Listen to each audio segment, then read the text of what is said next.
আপনি আমাকে বলেছেন তেল নাই, আমাদের গোডাউনে যে বের করে আনতে হলো। গোডাউনে যখন চাবি চাইছি তখনও বললেন না আপনি যে ম্যাডাম গোডাউনে তেল আছে। এই তেল আছে, গোডাউনে তেল আছে, আমি জানি তো আছে, এটাই তো চরিত্র। যতক্ষণ আছে অতক্ষণ তো আপনি এটা লুকিয়ে রাখতে পারেন না, কারণ আপনি জানেন যে এটা নিয়ে সমস্যা তৈরি হচ্ছে বাজারে। আচ্ছা লুকিয়ে রাখতে হবে কেন? না না, নিচেই থাকে তো। আপনি লুকিয়ে রাখেননি। না না না, আপনি লুকিয়ে রাখেননি, আপনি গোডাউন থেকে আমি তেল বের করে আনছি, আপনি লুকিয়ে রাখেননি। আমি সতর্কতামূলক 20,000 টাকা জরিমানা করলাম। সব ডিসপ্লেতে দিবেন এখনই, এখনই আমরাই বিক্রি করাই দিব। জিজ্ঞেস করেছি সয়াবিন তেল আছে কিনা, আমি 1 লিটার, হাফ লিটার, 5 লিটার কিছু জিজ্ঞেস করিনি। আমি আপনাকে জিজ্ঞেস করছি সয়াবিন তেল আছে কিনা। আছে? কোথায় আছে? সয়াবিন নাই, এই 5টাই আছে, তেল দিচ্ছে না।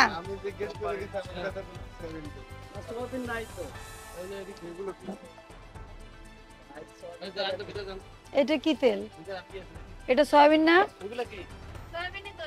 আমি যাচ্ছি ভিতরে। হ্যাঁ আছে না? এই তেল আছে, গোডাউনে তেল আছে, আমি জানি তো আছে, এটাই তো চরিত্র।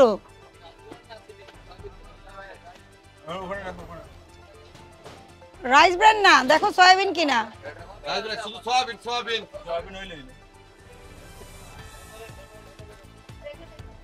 এই যে রূপচাঁদা, বের করেন, বের করেন, বাইরে বের করেন, নিয়ে আসেন। আচ্ছা বলছে তো নাই, অসুবিধা নাই, বের করেন। এই ছেলে বাইরে নিয়ে আসো। আমার কথা, আপনার কাছে তেল যে কটা দিবে কোম্পানি, আপনি বিক্রি করে ভার মুক্ত হয়ে যাবেন। আপনি বলবেন যে আমার কাছে কোম্পানি তেল দেয় না, আমি বিক্রি করছি না। যতক্ষণ আছে অতক্ষণ তো আপনি এটা লুকিয়ে রাখতে পারেন না, কারণ আপনি জানেন যে এটা নিয়ে সমস্যা তৈরি হচ্ছে বাজারে। আপনার যদি 20 জন ভোক্তা থাকে, আপনি বলে দিবেন যে ভাই আমার তেল আসছে, আপনি নিয়ে যান। আপনার যদি কেউ ফেভারে থাকে, সেটা আপনার পরিবার হতে পারে, ফ্রেন্ড হতে পারে, কোনো সমস্যা নাই। আমরা কেন আপনার গোডাউন থেকে তেল বের করে আনতে হবে আমাদেরকে?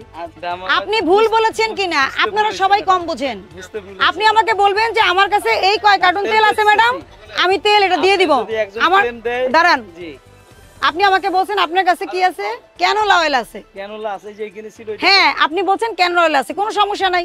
আমি আপনাকে বারবার জিজ্ঞেস করছি সয়াবিন তেল আছে কিনা। 5 লিটার, 2 লিটার, 1 লিটার আমি জিজ্ঞেস করিনি আপনাকে। আমি বলেছি সয়াবিন তেল আছে কিনা। আপনার কাছে 7 কার্টন আছে, আপনি বলবেন যে ম্যাডাম 7 কার্টন তেল আছে, আমরা বিক্রি করে দিচ্ছি, আমাদের অর্ডার আছে, কাস্টমার, দ্যাট ইজ ডিফারেন্ট। আপনি আমাকে বলেছেন তেল নাই, আমাদের গোডাউনে যে বের করে আনতে হলো। গোডাউনে যখন চাবি চাইছি তখনও বললেন না আপনি যে ম্যাডাম গোডাউনে তেল আছে। তখনও তো আপনি বলেন না যে ম্যাডাম গোডাউনে তেল আছে। আপনি তো এই যে তেল বিক্রি করেন, এই যে ডিসপ্লেতে কি কি রাখছেন? Sunflower oil, rice brand oil. আপনার কাস্টমার সয়াবিন তেলও আছে, আপনি কি সয়াবিন কোন ডিসপ্লে করছেন? ডিসপ্লে করি না। করেননি, করেন না। কেন করেন না? এই যে মানে দামি তেল তো এইটা একটু উপরে রাখি। দামি তেলের কাস্টমার কয়জন? প্রাইসেস যদি নাও থাকে, দামি তেলের কাস্টমার কয়জন? মানে আপনার দোকানে যে সয়াবিন তেল আছে আপনি বলতে চাচ্ছেন বিক্রি করেন, এইটা কি আপনার ডিসপ্লে দেখে বোঝার উপায় আছে? আপনি তো এটাও নিচে, এগুলো তো নিচ থেকে বের করে নিয়ে আসলাম। এই দুইটা ওই যে নিচের যে লাইনটা ম্যাডাম, হ্যাঁ অলওয়েজ নরমাল যদি মনে করেন अवेलेबल তেল, তাও ওইখানে ডিসপ্লে থাকে। তাহলে আপনি তা আপনার যে 2 লিটার যে তেল আছে, আপনি বলেন যে আধা লিটার বেশি তেল নাই, এটা তো ওখান থেকে নিয়ে আসলাম। দুইটা যদি থাকে, আচ্ছা নিয়ে আসলাম তো আমি, এই 5 লিটারেরও তো ওখানেই ছিল। হ্যাঁ এটা বিক্রি। আচ্ছা লুকিয়ে রাখতে হবে কেন? না না, নিচেই থাকে তো। আপনি লুকিয়ে রাখেননি। না না না, আপনি লুকিয়ে রাখেননি, আপনি গোডাউন থেকে আমি তেল বের করে আনছি, আপনি লুকিয়ে রাখেননি। আমি সতর্কতামূলক 20,000 টাকা জরিমানা করলাম। সব ডিসপ্লেতে দিবেন এখনই, এখনই আমরাই বিক্রি করাই দিব।